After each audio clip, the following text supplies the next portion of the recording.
Donald Trump's Justice Department has now been in violation of federal law for a full month. The law requires the full release of the Epstein files under the Epstein Files Transparency Act by December 19th of last year. In a letter to federal judge Richard Berman, Jeffrey Epstein's survivor, Haley Robson has joined Republican Congressman Thomas Massie and our next guest, Democratic Congressman Ro Khanna, requesting a special master be appointed to force the Trump Justice Department to comply with the Epstein Transparency Act and release the millions of unreleased Epstein files.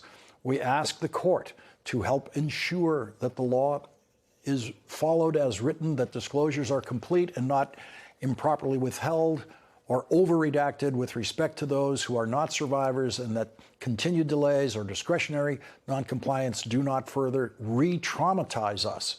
Oversight would protect the integrity of the process while preserving the court's authority and ensuring fairness to all parties. We understand the seriousness of requesting judicial intervention and oversight. We do not make this request lightly. We make it because survivors have waited decades for truth to be acknowledged and for accountability to follow. We were promised transparency. We were promised action. We are still waiting. In a separate filing, Jeffrey Epstein's survivor, Lisa Phillips, wrote this in support of a special master being appointed. The Department of Justice's conduct regarding the Epstein files constitute willful violations of the act and undermine survivors' trust in the integrity of the process and in the government's publicly announced commitments to transparency and accountability. The Department of Justice has not taken actions to fully comply with the act and will likely not do so without proper court supervision, without independent oversight supervised by this court. Survivors, including me, remain at risk of continued delay, obfuscation, and further trauma caused by uncertainty and broken assurances.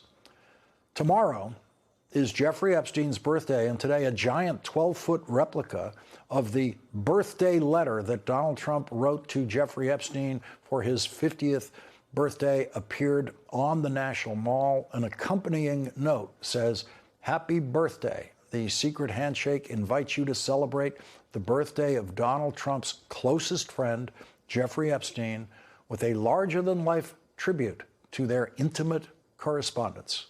Visitors to the National Mall are asked to sign the birthday card with their own message to the Trump administration.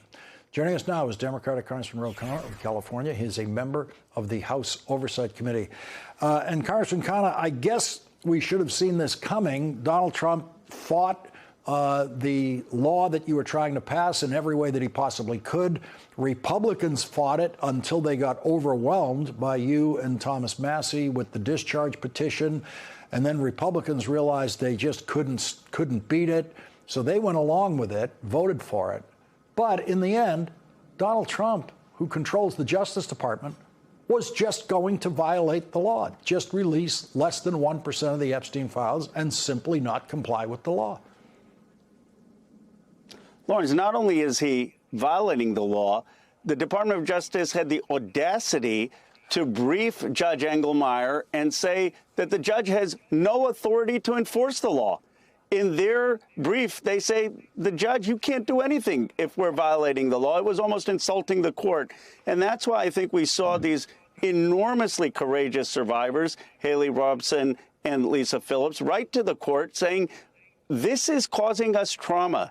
This is not a political football. We have suffered for decades. Please, court, do something so that the law is enforced. And just to remind your viewers, Lawrence, you introduced the nation to these survivors because you had Bradley Edwards on the program with me, and he's the one who introduced me to these survivors who then had the courage to stand in the steps of the Capitol 2 times. And even after the law is passed, they still are having to put themselves out there. It's shameful.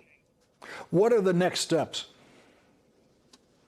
Well, Thomas Massie and our lawyer tomorrow replies at the request of Judge Engelmeyer, making the case again for the special master and asking the judge, if he's not going to go as far as a special master, which we think would solve the issue, to at least order the release of some of the key documents. The survivors' statements to the FBI, the 302 statements where they implicate other rich and powerful men who raped them. None of those statements have come out. We want the judge to order the release of that. We want the judge to order the release of the prosecution memo, which details the other co-conspirators. And I am confident that Judge Engelmeyer will do something reasonable and thoughtful.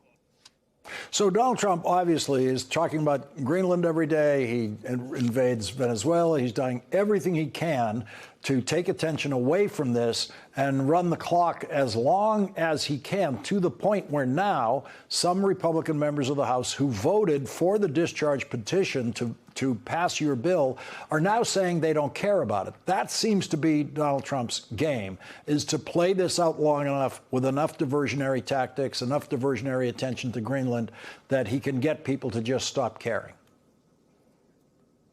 You're right, but it's not working. And I think this is why he's getting angered. When that young man confronted him in Michigan on the factory floor and said, "You're protecting pedophiles," you saw the president lose it. And that's it. He knows this has gotten into the popular culture. When you have on the mall, the birthday letter blown up, Donald Trump knows that his own base isn't buying this. His own base is upset at Pam Bondi, and that is why he's so afraid. This is the one thing that has really hurt him with his own voters. Congressman Ro Khanna, thank you very much for joining us tonight. Thank you, Lawrence.